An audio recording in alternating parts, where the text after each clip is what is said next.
race fans. Jerry Walters will be starting on the pole for tonight.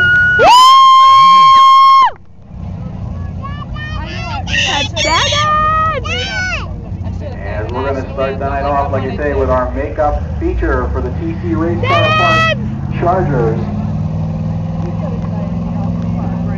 On behalf of new promoter and owner Rick Jones, we thank you all for coming out tonight. Hopefully we'll see another exciting night of racing here at the Roaring Knob Motorsports Complex. We do want to send out a happy 12th birthday